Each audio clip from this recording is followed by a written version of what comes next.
It's time for Coffee with the Chicken Ladies, a podcast for people who love chickens. Hey everybody and welcome. It's Chrisie&Holly from Coffee with the Chicken Ladies.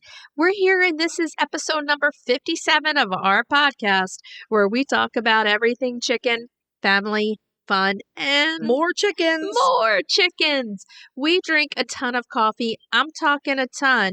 But most importantly, We hug chickens every day. and kiss them too. Don't forget, we brew coffee from a little coffee house here in Bel Air, Maryland. Holly Ann, what kind of coffee are we brewing today? This is cinnamon churro, and it's really good. It is super good. Are we ready to drink coffee and talk? Yes, we are. So how are you doing after the holidays? Great. It was nice. How was your holiday? It was quiet. I wish ours had been a little quieter. Yeah, it was quiet over here. After we came home from Williamsburg, Joe was ill. No Right. COVID or anything. Right. In Maryland, there's a lot of viruses going around. Yes. So basically, we just gave some time for everybody to get better and heal.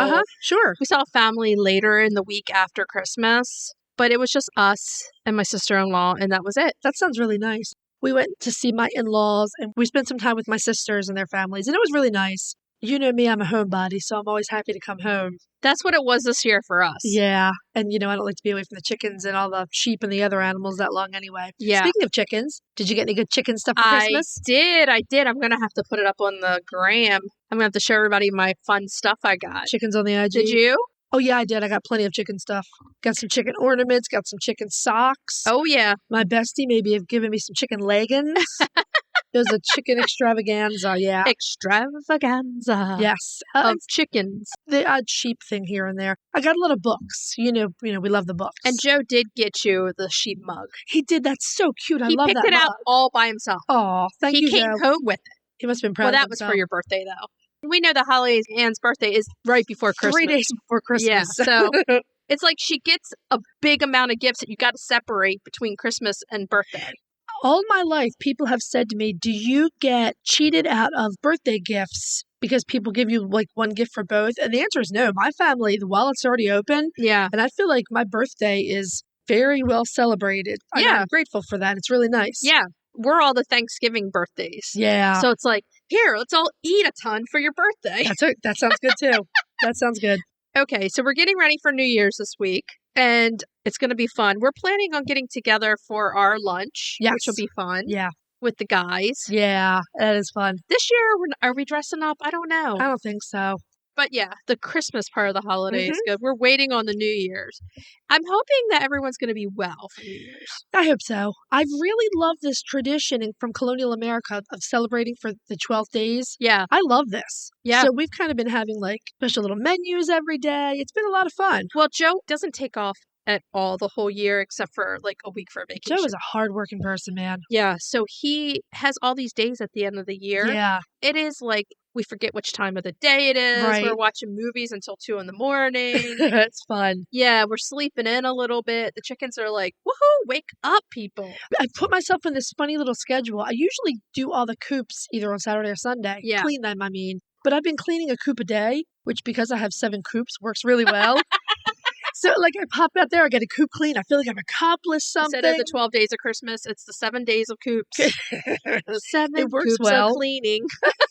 I like that. So, anyway, that's our lazy, happy place right now. Yeah. So it's going to be a new year. Now, I saw this on the internet, so no one get mad at me, but it was this meme that said, the moment you realize that the year 2022 is saying 2022. Do you get it? Maybe. So instead of saying 2022, the number, Yeah. think about it as in 2020 and then TOO Okay. 2. Like 2022. like okay. again. Yes. Well, I mean, what happens for me is as soon as I see a new year on the calendar, I'm like, new year, new chickens. Yeah. New year Let's starts. talk about some breeds. Let's talk about the spring. It's the beginning. The January 1st is like, can we bring spring? Early spring. That's where we are. Yeah. So why don't we just go ahead and ask everybody a big favor? If you're listening to our show and you're loving it, if you could head over to Apple Podcast and leave us a written review, it does amazing things for our show. And we love reading these reviews. We love it. We do. They're fantastic, and they really do help the podcast grow. If you're looking for other ways to support the podcast, you can visit our Etsy shop and see some of the t-shirts we have on offer. You can also visit our Patreon page, patreon.com/coffeewiththechickenladies. Check out our levels of membership. You can share our podcast, including your favorite episodes, on social media. The other thing you can do to help support the podcast is buy products from our sponsors. Yay! We have some exciting news to share from our sponsor, Grubly Farms. You can get all the same great treats and feed with a fresh new look. Check out their new website. From now until the end of December, you can receive 20% off if you're a first-time buyer. We have a special discount code for our listeners, Coffee20, for 20% off your first purchase. Follow the link in our show notes. This offer does not apply to subscriptions and cannot combine with any other discounts. It's a great time to try Grubly Farms if you haven't yet. Use the code Coffee20. Try it today. Hey, Chris. Yeah. Do you like subscription boxes? Does it have anything to do with chickens? Of course. Then yeah. Let me just take a minute to tell you about the Chicken Luv Box. If you love goodies for your chickens and you need to go to chickenluv.com. I love the mega box. Tons of useful products for my flock and a chicken tea for me. You can't go wrong with these chicken teas. They are so soft and so cute. In the December box, I absolutely love the delicious smelling nesting box herbs and the adorable egg stamp. My favorite was the chicken coop charm bracelet. It was so adorable. And that chick soap. Oh, it's so cute. Boxes start at $39 a month. They ship immediately after your order, and shipping is always free. It's such a great deal. Don't wait. Get off the nest and click already. That's chickenluv.com. That's chickenluv.com. Get your subscription today. Okay, so now it's about that time for da da da da da da da da da the breed spotlight. The breed spotlight of the week is the Apenzeller Spitzhauben. I've been practicing that. Have you? I was like, I have to remember this melody. I love that song. I enjoyed it. The Apenzeller Spitzhauben. I just like saying it. Apenzeller Spitzhauben. It's a weird name for a chicken. Well, we'll explain it. The Apenzeller Spitzhauben. It's a small-bodied chicken from Switzerland. Yes, it is. It's from the Swiss. They are remarkable for their forward-facing crest. Yes, better known as a mohawk. It does look like a wild mohawk. It makes them look wild. It really does. They're very pretty birds anyway. Most of the varieties are spangled. You know we love a spangled chicken. One of my favorites. They have blue legs, they have white earlobes, and a V-shaped comb, most of which is obscured by the crest. The V-shaped comb is always a little strange for me on chickens. Yeah, that V-shaped comb is very, very old. It's generally found on very old breeds, including the Polish. Yes. The Crevecoeur. The Crevecoeur, we've done a breed spotlight on that one. It's very interesting. Yes. And it's very pronounced on that one. Well, the Crevecoeur really is. It is. They are really wild-looking chickens. If you're interested in the Crevecoeur, head back to one of our earlier episodes. I've read in a couple places the possibility that the Crevecoeur is one of the foundation breeds for the Spitzhauben. I can see it. It's totally possible. see that chicken in this chicken. The other thing is with the wild mohawk, you could go scrunchy crazy with this chicken. You really could. They really need like a scrunchie in there. The thing with the Spitzhauben's crest, and I feel the same way about the Crested Cream Legbar crest, is that it doesn't obscure their eyesight as much as, say, the Polish crest does. Right. So you get the best of both worlds. You get this really cute crest without the feather blindness. It's not poofy. It literally looks like a mohawk. Like if they would slick their hair back. Yeah, kind of. Yeah. You know, where the Polish, they have like, they have a good it's a proper poof, yeah.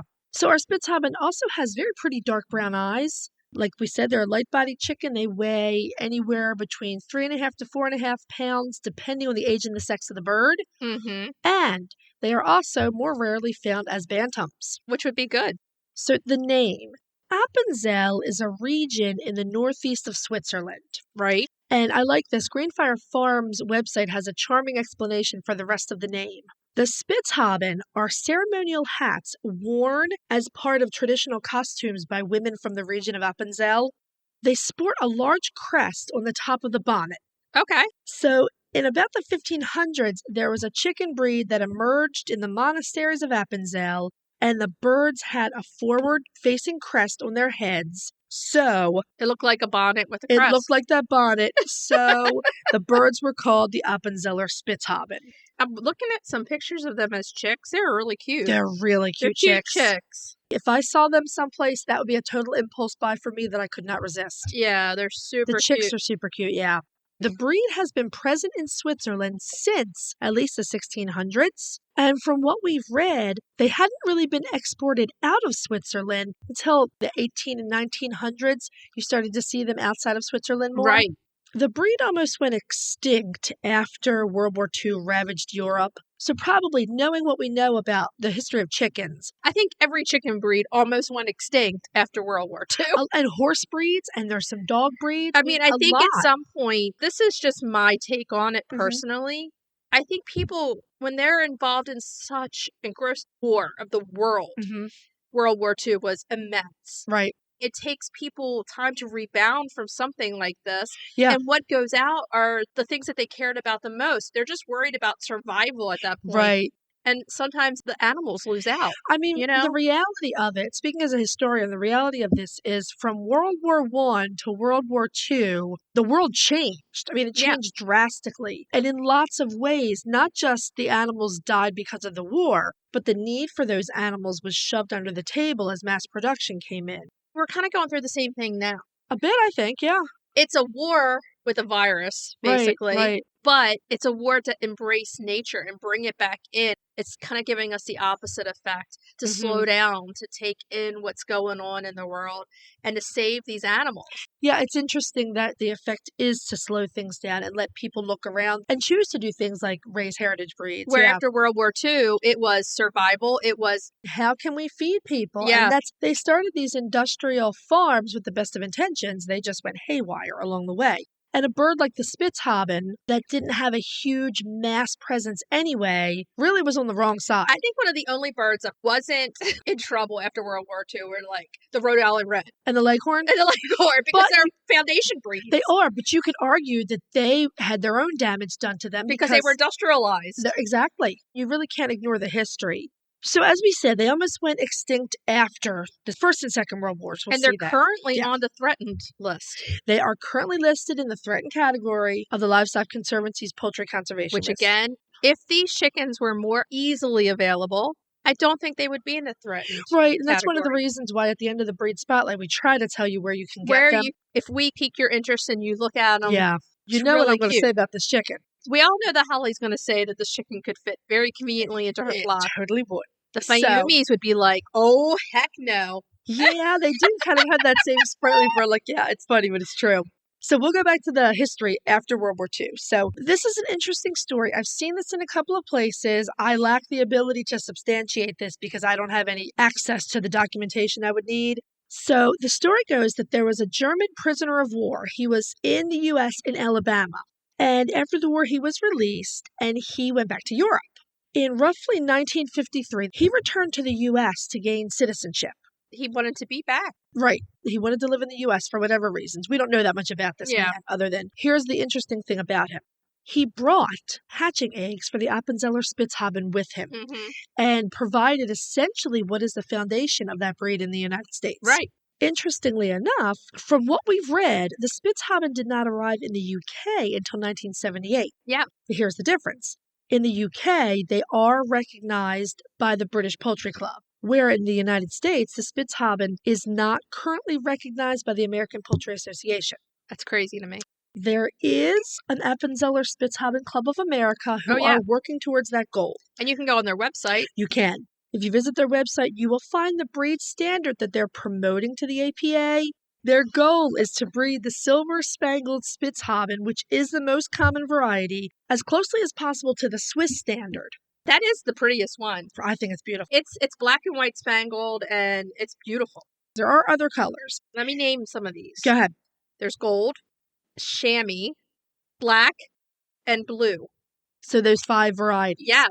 And if you go to the website, there are drawings or paintings of them. Right. That There's are really paintings pretty. of them. They're really pretty. The 5 different varieties, yeah. They almost look like they have hearts on them. I think so too. You know who else has that look is the Sicilian buttercup. Yes. The spangle is almost heart-shaped. It's very pretty. So for the other colors, the club is using the UK standards. They're borrowing from the British Poultry Club. So just to reiterate that, silver-spangled Spitzhauben, they want to use the breed standard from Switzerland.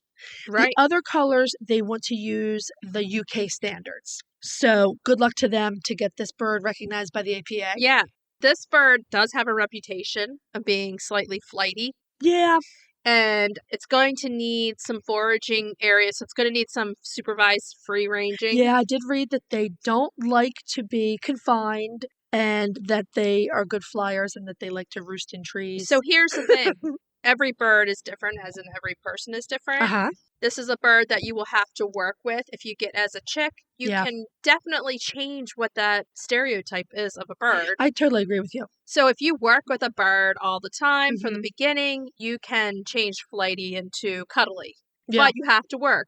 Here's the other interesting fact. They are popular show birds. Yeah, and I can see why. I they're can see why. so pretty. They're so striking. I totally get why they would be a good show bird. We did find in various sources that there may have been some outcrossing with Polish chickens in the U.S. I'm sure the outcrossing was due to the low numbers of population, but that means that several faults will sometimes show up in the U.S. birds. Right. So sometimes the crest, instead of looking like the mohawk, looks like the Polish, Exactly. the poof. And you were reading that there are some immune deficiencies, some immune problems in the Yeah, birds that's passed on from the Polish breed. Yeah. Also, leg colors other than blue. And sometimes on the feathers, instead of that pretty spangling, it almost looks laced, Yeah. like the Polish feathers. So those are things, if you get birds like that, you want to keep them as pets. You don't want to breed them. Yeah. And most backyard people Don't care. don't care. It's a pretty bird. It's I wouldn't care if that wasn't breeding them. Exactly. They just make good pets. So Exactly.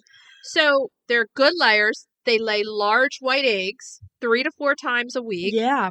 If you have time to dedicate to giving a little bit more love and cuddle to a Mhm. chick in the beginning, this could be an excellent addition to a backyard flock. I agree. Or if you want a chicken that's going to lay more eggs for you. Their reputation is excellent layers. The thing we're learning is these stereotypes are exactly what they are.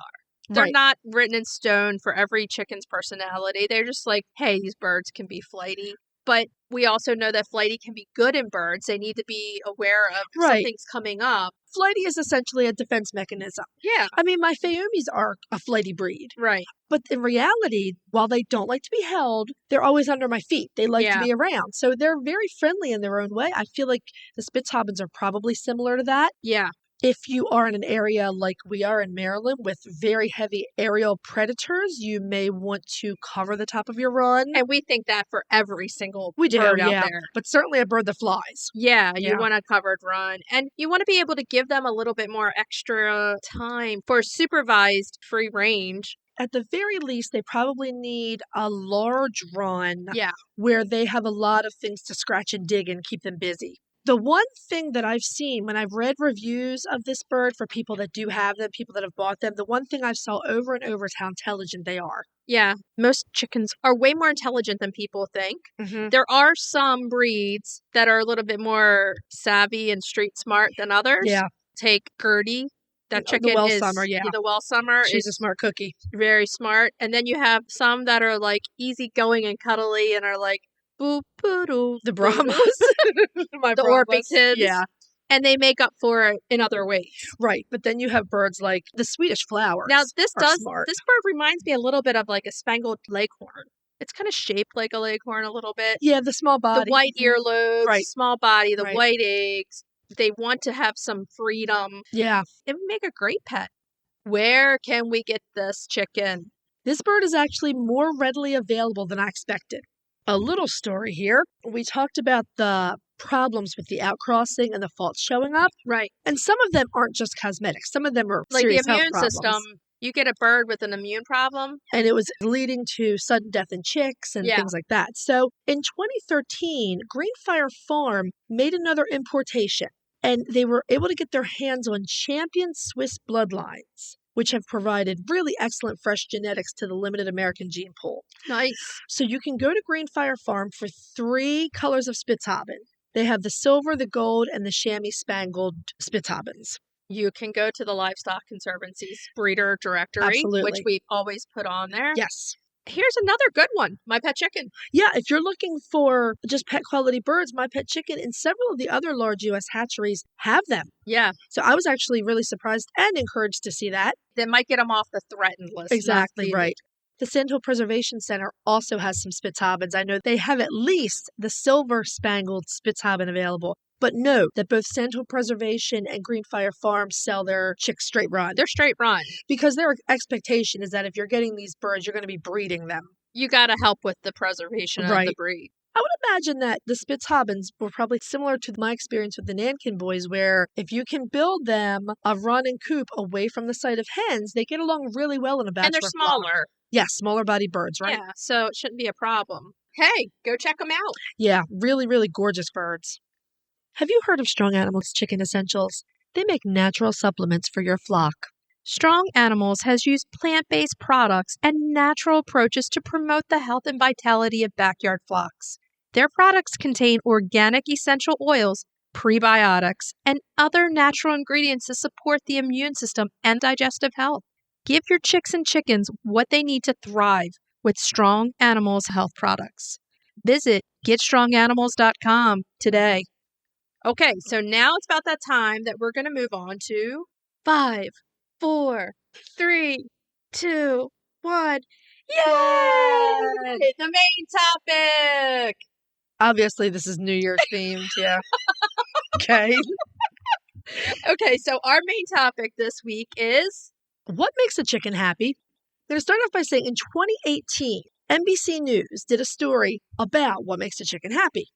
They were following a study done by the University of Guelph in Canada. Okay. Now, it was really based on commercial chickens and living conditions and social conditions and food and water, all those sorts of things. Because everyone wants to feel okay about the commercial chickens. Exactly, right. And essentially, NBC came to the conclusion that no one is sure what makes a chicken happy.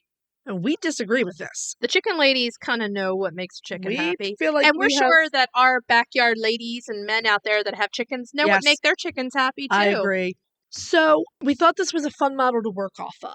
So there was an article written by Dr. Philip Steyer, who's a corporate veterinarian at Sanderson Farms. Right. And he did this really interesting thing. Remember back in high school when we learned about Maslow's hierarchy of needs? Yes. Yeah. So Dr. Steyer did a chicken version of Maslow's hierarchy of needs, and he gave it 4 levels. Okay. The base layer is freedom from predation. Right. Okay, we can agree with that. Yeah. The next, and I think a lot of people don't realize how important this is, the next is thermal comfort. Yeah, and that's with people also. Absolutely. Temperature is very, very important. Yes. And we'll circle back to these. Yep. The next layer is food and water. Yes. Okay. And the top layer of the pyramid is frolic. Okay, but we can expand on all of these. Exactly. We're going to expand on all of these. So if we start at the very bottom with freedom from predation. So this is the standard of shelter for them to keep them safe from predators. And really, you could pull this out and say freedom to move around and do all the natural chicken stuff. Without having a fear of being eaten every 2 seconds. Right. We know that there's always a watcher, whether it's a rooster or a watcher hen. There's always a watcher, always an eye on the sky. But this keeps them safe. So they can concentrate on other things. They can do chicken stuff. Yeah. So freedom from predation is basically shelter, keeping them feeling safe. In their mind, they're not under constant fear of being eaten. Why is this important for the chicken? Because the chicken is basically the most eaten animal out there. Okay. Don't hate me for saying this. Chicken is delicious. I haven't eaten chicken in years, but everything wants to eat chicken, right? Everything. So in their minds, what makes them happy is not constantly looking over their shoulder. They can have a dust bath. They can have a sun bath. Exactly. So how can we do this? Making a shelter that is safe for them, supervised free ranging. Right. And everyone thinks letting them out free ranging by themselves all day, open space is what's going to make them happy. They are going to be looking over their shoulder constantly. Right, exactly. That's going to create a little bit of fear and less happiness. In my mind, freedom from predation also applies to special needs chicken that's maybe have been attacked by flock mates. Right. Putting them in a safe place. Exactly. And still having the happiness of being with the flock. Right. But safe. The next thing is thermal comfort. That is huge. I totally agree with him that that's the next largest category. Let's think about people first. Sure, yeah. When we recorded in the summer, the one day you had heat exhaustion. Yeah, I did. Actually, there were 2 times I had it. Yeah. When you're in a temperature that's not comfortable, you're not happy. No. So many times people believe that chickens are from the dinosaurs, so the cold doesn't bother them. No, it's not true. they have skin. They do. They feel it. They do. They Right? can get frostbite. If you scale it back to chicks, one of the most common reasons chicks pass away is cold. Yeah. And we have dozens of people write to us and say, what's wrong with my chick? It won't eat, it won't drink. It won't move. Warm them up. This past spring, when we had chicks shipped through the mail for the first time in ages, and one of them arrived very, very, very chilled. One of the Fayumis, in fact. Right. We didn't think she was going to make it, but she wasn't visibly shivering. She wasn't cheeping. She was just huddled with her eyes closed. Yeah. And I think a lot of people just think that's a chick with failure to thrive. Yeah. When in reality, that's a chick whose thermal comfort is so off that she could die from it. Yeah. So that's a second thing that can bring happiness to your chicken. Right. Is putting them in a comfortable, where they can do all the chicken things they need to. A fan in the summer. Fans in the summer. Cozy coop heaters in the winter, Right. just to bring the chill down in the coop, just to keep it so that they're not getting frostbite. Yeah. You can say, sure, a Brahma or a Faverol or an Orpington, these are all northern breeds and they have evolved to deal with colder temperatures and they are loaded with feathers. But the reality there is they're all genetically descended from jungle fowl. Yeah. Well, all of them. We're now starting the time when Buttercup comes out last every day. She comes out and puffs instantly. She doesn't like the cold. She hates the cold. And she takes longer to come out because she's like, I don't want to go out there. Yeah. And she is very heavily feathered. Right. So she's not as happy when it's cold. Was she always that way, or is this a product of her getting a little older? Always. Always, okay. And she's the one that's going to lay down under the coop and be right by the fan. Right. So she is really affected by the change in the temperature, where some of the other ones are not, or they don't present as that. Swedish flowers, which are a winter hardy breed, they do pretty well in the cold, but they don't like it. Yeah. So they'll be in the coop on the perches if the wind is blowing. Comfortable temperatures equal happiness. Okay, so food and water is something that we can make them happy with. And this is pretty simplistic. It's good quality, commercial grade food. Absolutely. That is packed with everything that they need. The extras that give them calcium that they need, oyster shells daily. Oyster shells a must. Nice clean water every day. Right. And if we want to add some herbal supplements in there, they're natural. Some probiotics here and there. Apple cider vinegar, no more than once a week. Those things support the chicken and make them happy. Do you agree that food and water belongs that high in the hierarchy, or do you think it should be under predation or thermal comfort? No, I think it's right where it should be. I agree too, yeah. If you're not having a balanced diet, and I always do this because I think the chickens, and I think about how people and chickens kind of run similar. If there's a day that I eat junk food all day, I don't feel good. Oh, no. Like I'm sluggish, I want to nap. Yeah. And then the next day you're like, man, I need to get back on track. Give me a salad. Yeah, I need a salad. I need something good. Or if you don't drink enough water. Right. So these chickens are the same way. Yeah, I think you're so. You're going to feel happier with the correct nutrients going in. Right. It's hard to be completely happy without good health. I agree. There are always extenuating circumstances. We have special needs chickens who are perfectly happy, but this isn't ideal. Do you scrub your water bowls or buckets out every day? I don't do them every day. I do them every few days. Okay, you have bigger waters than I do, I will say. The water bowls need it. They need to be scrubbed. Yeah. It's so funny you say that because tonight I went out and closed them. Mm-hmm. And I went, oh, tomorrow that one needs to be. It's a scrub day. Yeah. It's a scrub day. I do them most days, not every day. The smaller bowls I probably do more often than the bigger. Yeah. But throughout my life as a farmer, I've always been known for being nuts about the water being clean. Yeah. So it just extends to the chickens for me.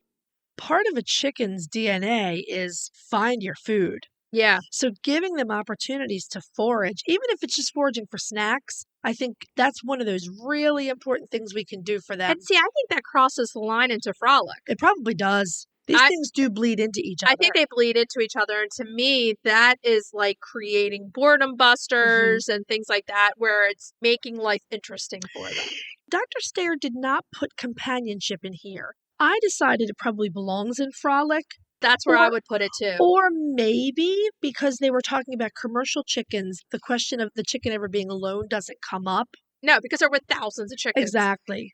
I believe frolic is number one. And I believe companionship is definitely in frolic. So we can just say, for the purposes of this discussion, for backyard chickens, that companionship and frolic go hand in hand. Yes. So it's what we can do as a backyard chicken farmer to help our chickens be happy in the frolic category is, first of all, providing companionship. So what that means to me is never one chicken alone. Exactly. The only time you're going to have one chicken alone could be a house chicken where the people make up The the flock. chicken's flock. Right. But that's still not a chicken alone. That's just a chicken with a different kind of flock. Exactly. Right. Here's the thing that I wanted to bring up. When you buy chicks, you can never, ever buy one chick. That's true. Unless you know the person. Right. And they know you have exactly 15 chickens. So they're like, okay. When we bought our speckled Sussex, we had that situation. Yeah. They knew we had day-old chicks at home, so they sold us a single chick. Yeah. That is a flock mentality. Flocks make them happy. It's their family. Right. A chicken by itself does not thrive, is not happy, Yeah. unless a people family are the flock. Yeah, and this is the emotional part of all of this. The frolic is definitely the emotional part. Now, like what you were saying is the treats and being able to forage. That's important too, because that's part of what makes them who they are. Right.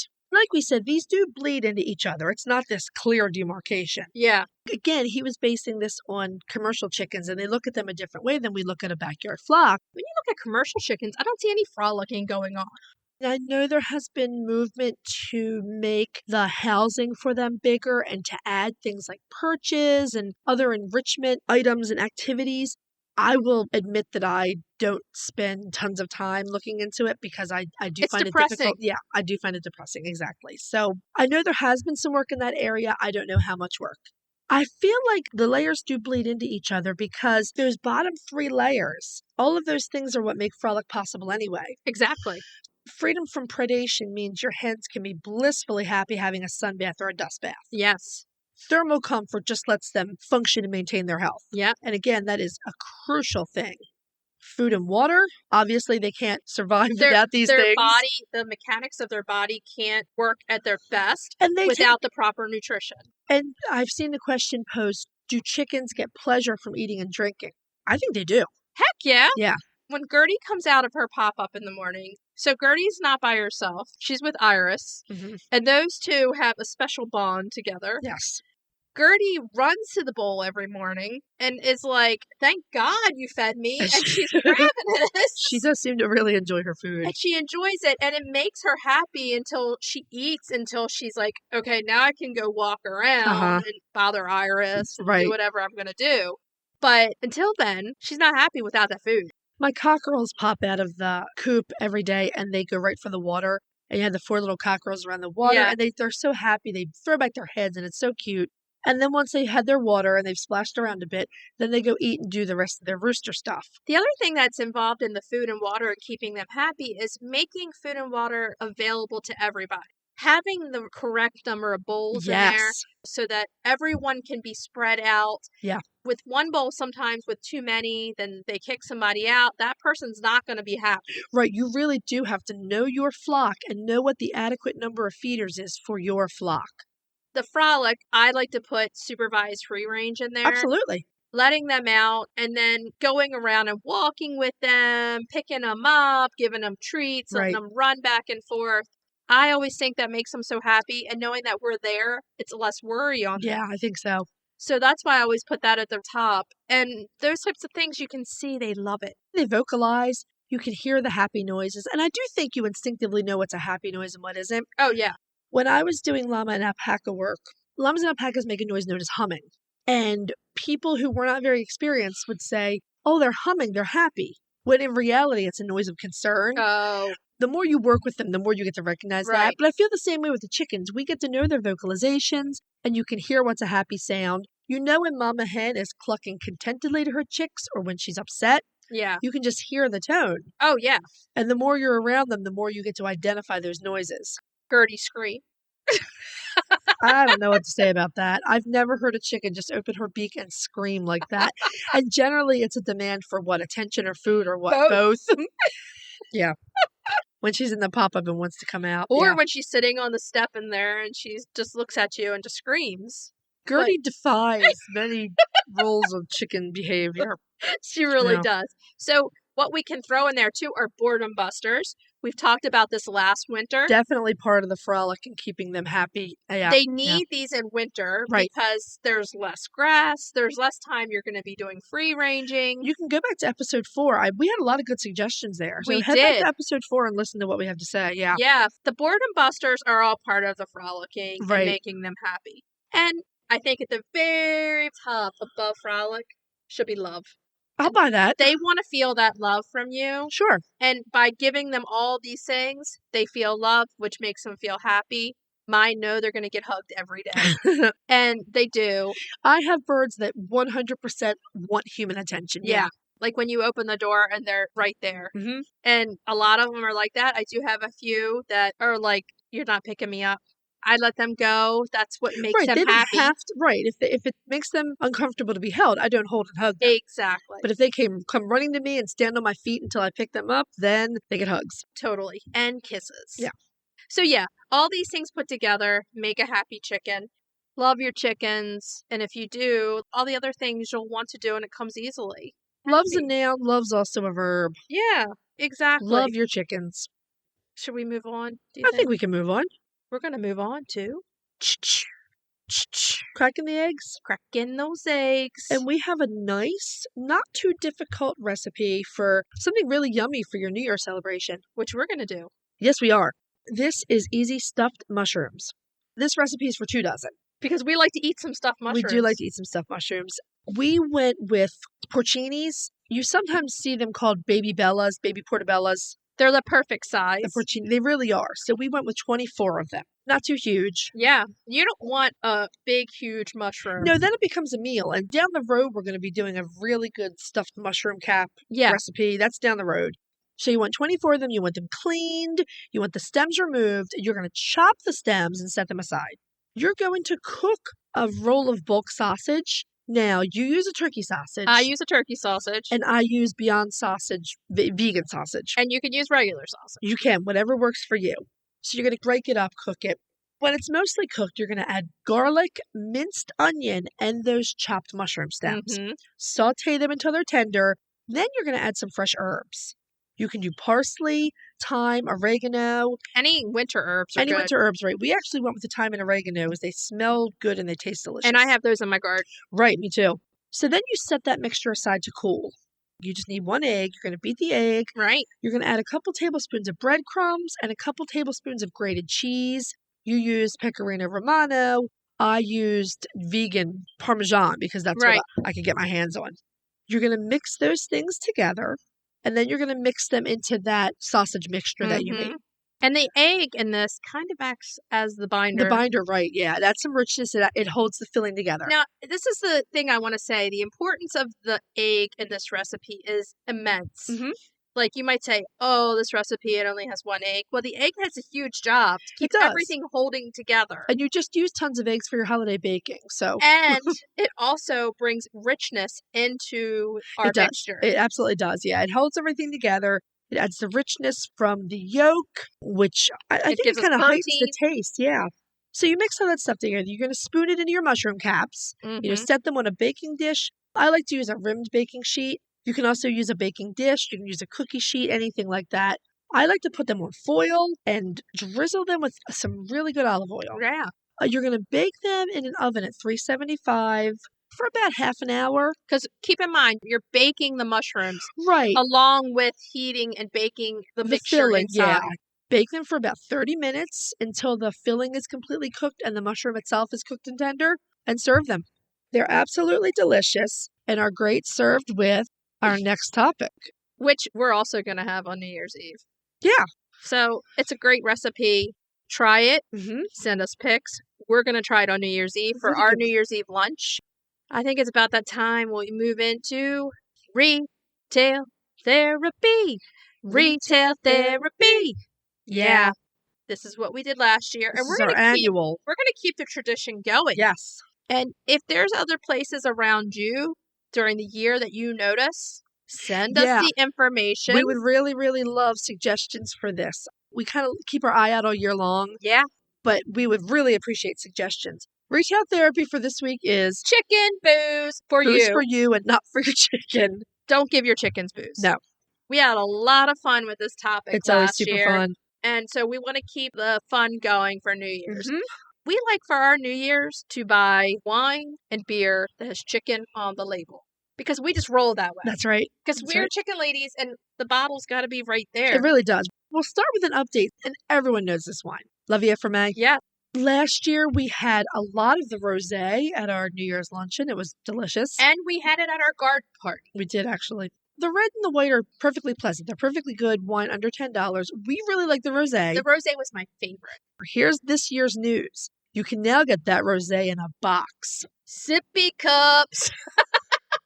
Grown-up Juice sippy cup. box. Juice box, right. Well, you can get it in the big box. And I love the big box because I'm the only person in my household who drinks alcohol. Yeah. So for me, the box keeps the wine fresh and I can hit it whenever I want. The box is great because it's good to go.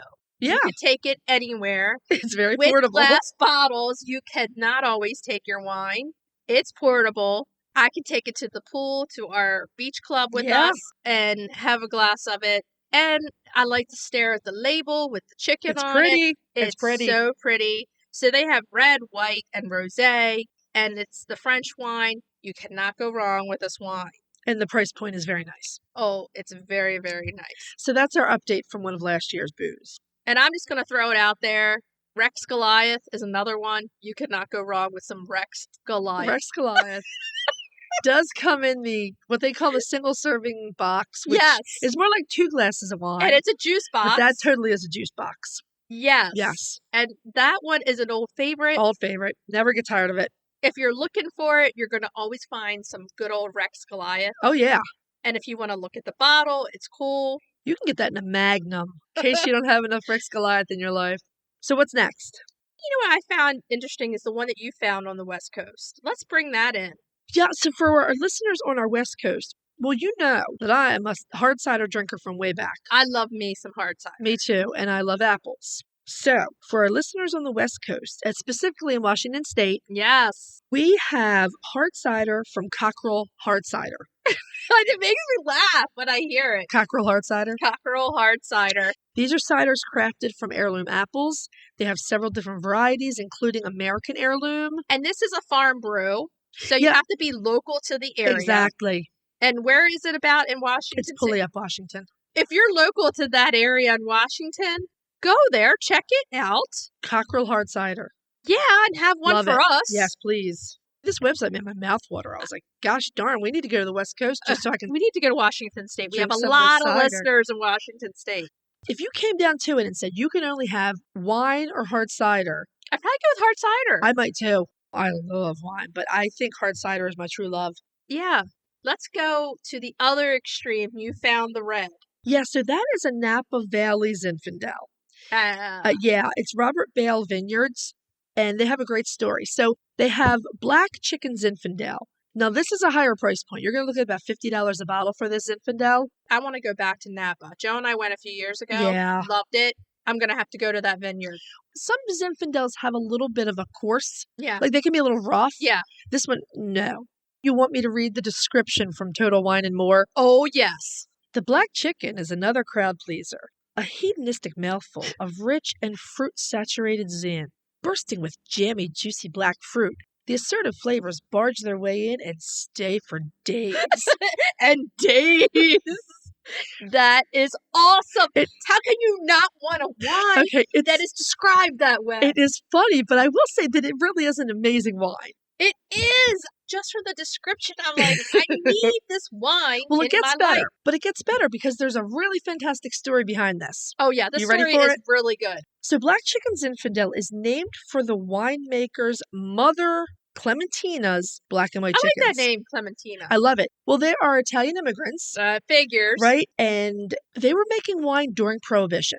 So the story goes that a call to the family's home using the password Black Chicken was the key to getting a bottle of bootleg Zinfandel. Oh, yeah, baby. Oh, yeah. And in fact, the family survived by selling their underground wine as well as produce and eggs. Amazing. Yeah, so Black Chicken was your passport to getting some underground Zinfandel. I love that. Our next chicken lady trip is going to be back to Napa. It might have to be. To this vineyard. Yeah. To meet this family and say, we love your story. We need the black chicken Zinfandel, please. Just ring them up and say, black chicken.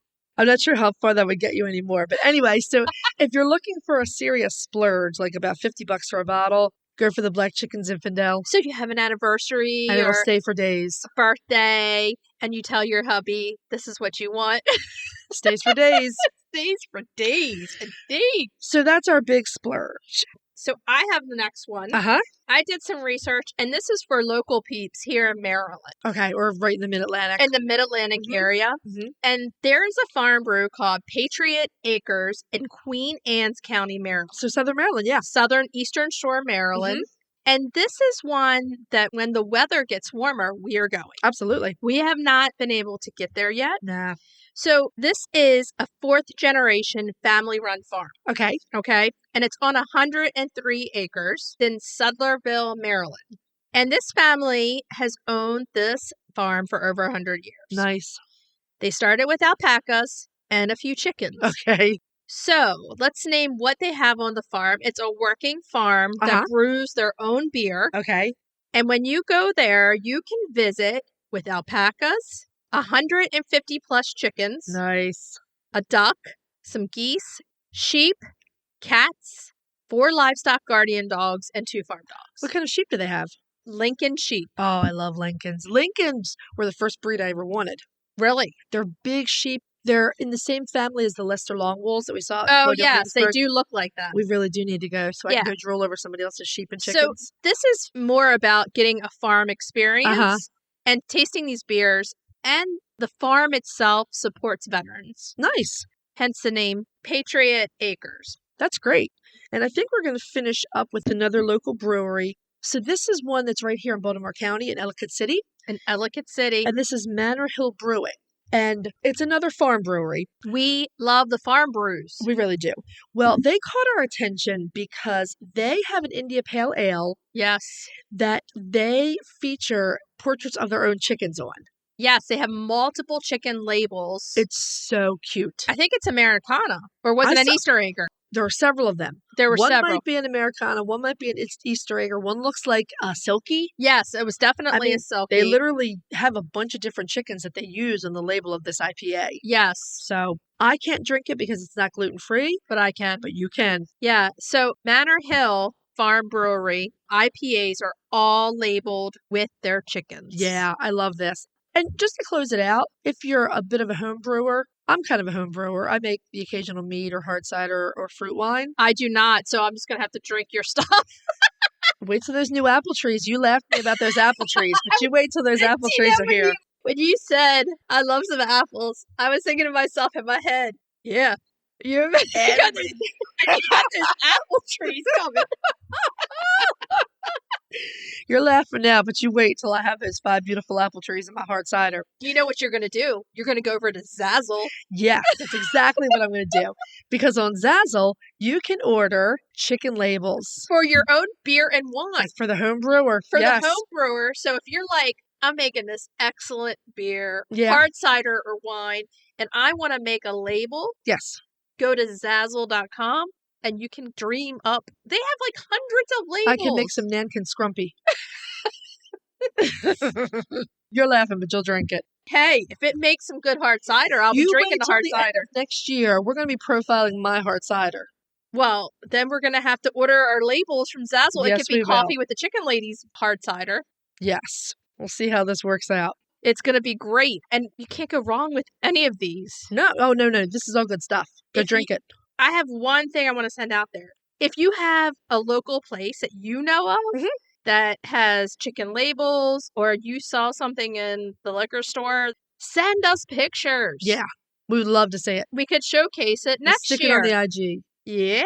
So, should we tell everybody what we're going to be talking about next week? Next week, which will be the first podcast of the 2022 year, we are spotlighting the absolutely adorable Seabright. Ella, this is for you. Yeah, she loves the Seabrights. Our main topic is the fascinating anatomy of the chicken ear. Huh? Mm-hmm. Cracking the eggs, we're going to do pastina, which is a creamy pasta and egg dish. Because you know it's January. Yeah, that sounds really good right about now. We need something hearty. And our retail therapy, we're going to talk about a vintage pottery that produces some really, really nice chicken stuff. the Gooston LA Pottery. Have you guys seen my soup tureen on IG? Oh, the hand wrapped in the blue kerchief or the Yeah. blue shawl. I love her. Yeah. So that'll be fun. That's all going to be fun for next week. What we want to say to you guys now is Happy New Year to you and your chickens. To you, your chickens, your family. Have a great time. And don't give booze to your chickens. Don't give booze to your chickens, but drink lots of chicken booze. So, what should we tell everybody to do? Hug your chickens every day and kiss them too. Don't forget, Happy New Year. Happy New Year. We'll talk to you next week. Bye-bye. Bye. If you'd like to see more of us, please follow us on Instagram at Coffee with the Chicken Ladies. If you'd like to help us grow the podcast, please leave us a written review on Apple Podcasts. If you'd like to become a patron of the show, please visit our Patreon page, patreon.com/coffeewiththechickenladies. Thanks for listening.